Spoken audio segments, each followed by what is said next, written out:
Sono tibur karo pakem musik wis pokoke gamblok terus Duk. Gamblok ya Mas. Di bojo sinden iki seneng padha mbintipis malam. Nek bengi setoran terus ya Mas. Iya mek bojo loro no padha mbintipis loro. Kang Edi wis arep alhamdulillah ya Duk. Ora tau ngetap ah pokoke.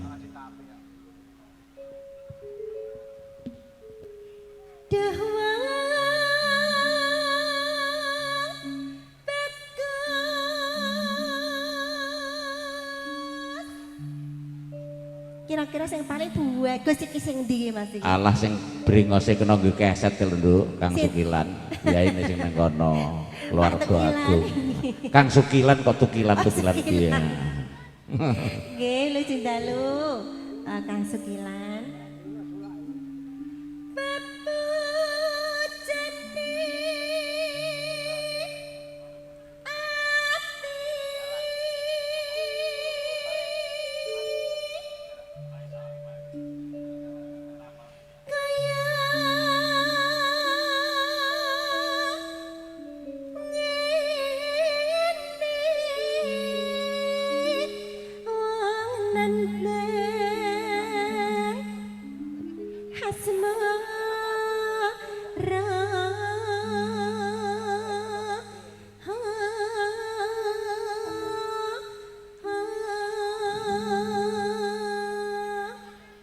Rasane piye to wong ayu wong nandang asmara iki aku pengen ngerti wong aku ora tau. Rasane Mas? Pahit dadi manis. Pahit dadi manis. Ora mangan telung dina ora krasa Mas. Mosok to. Tenang. Nek ngono tak nandang asmara terus ben ora mangan irit ya. Auto cepat kaya. Oh inget-inget gedang malah debok ngono ya. Ngono Mas. Iya. Ayo Nduk.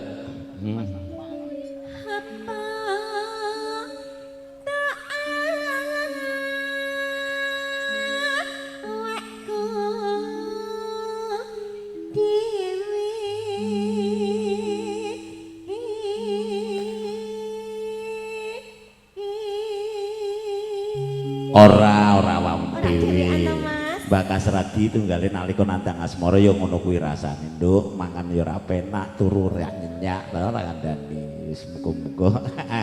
Dadi jambe sayahe dulurku kabeh. Angger do bungah ora gampang kena penyakit. Ya bajutke wong ayu.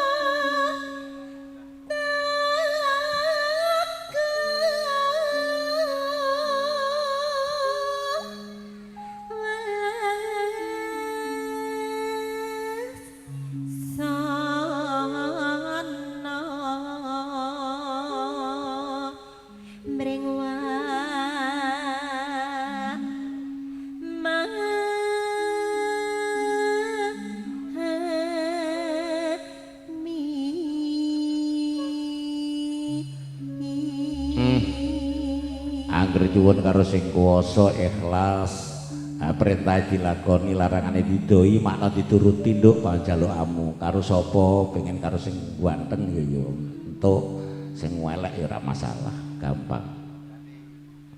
Ada? Iya. Ayo. Besok kapan kesempatan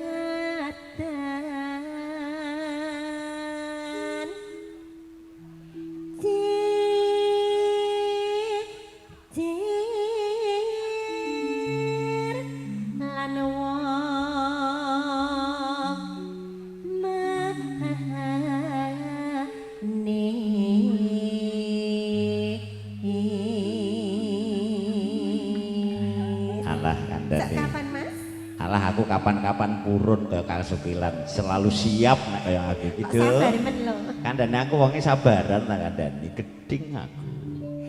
Umpama nira nah kodho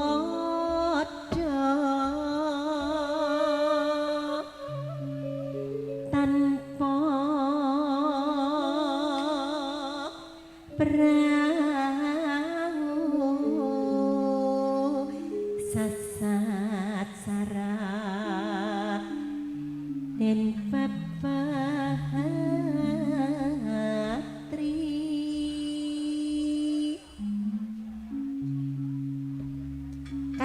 kok ketoke kok ngantuk kabeh yo. Ora. Apa aku ditinggal turi. Ya ora to, kerek sithik bongkote ben melu katut, mosok pucuk entok ya ora penak to, kok geding. Ayo ayo katutke Mas. Katutke sisan. Nyidam Sarias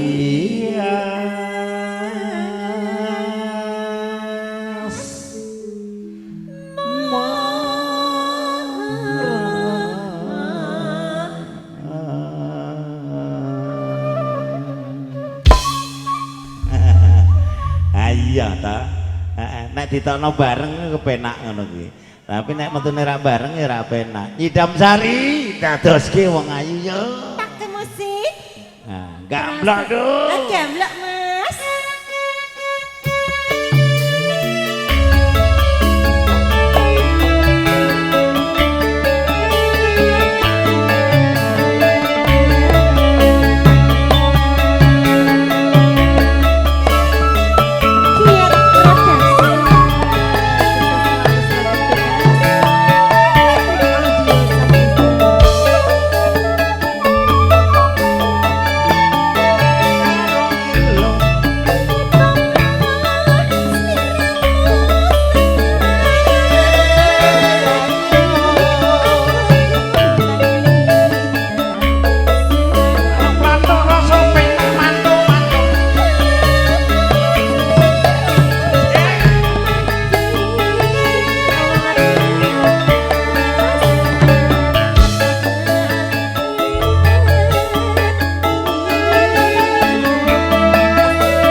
Muga-muga bengi iki pepanggihan karo Patum dadi ati selawase. Lipur sedulur Sropyong khususé dulur-dulur saha Karanggondang itu blek-blek alhamdulillah muga-muga berkah. Alhamdulillah mugi berkah barokah amin. Mas Edi suweng dalu beserta istri sing bar nangkap wingi nduk iki juga khususé bolo-boloku sing saha Karanggondang. Sing saha Pedi Jomblo suweng dalu Pak Di. Bojone ning kono alhamdulillah Nyinur Ripah juga suweng dalu. Mbak Nur engko nyanyi kene munggah karo aku oleh to. Ya wis. Ya bajetke wong ayu ya kandhane.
kon ndi to iku? Tinggal buka dasar, Mas. 2000 dari tolak Mugi berkah barokah. Suwun nggih Cedak Mas. no rezeki manjang nomor. Ngene iki ndang lentuk bojo lho ngerti gelem sedekah niki tak adani. Mulane aja sungkan-sungkan berasi ke Dongake sedekah. di bojo sinden. Heeh. Enak to? Oh ngono. Oh, tenan apa ora to iki?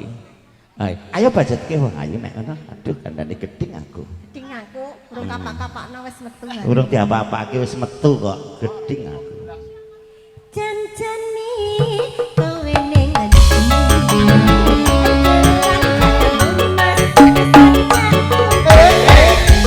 Yo iya yo iya yo.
Kemeton aku.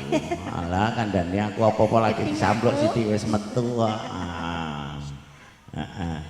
Aku ki manut to, ha? Heeh. Apa lah? Ayo wis gampang aturane iki.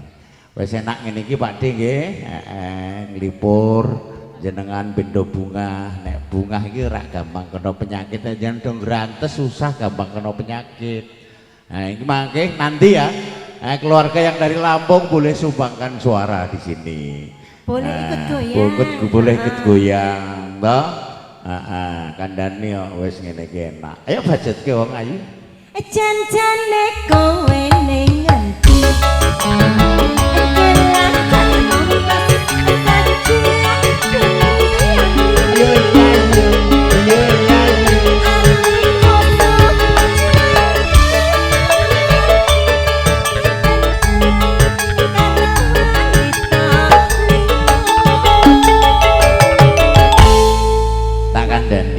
Aku ora tau ngliya karo wanita liya. Tenane. Pikiranmu aja curiga, aku tipe laki-laki setia tak kan Adito.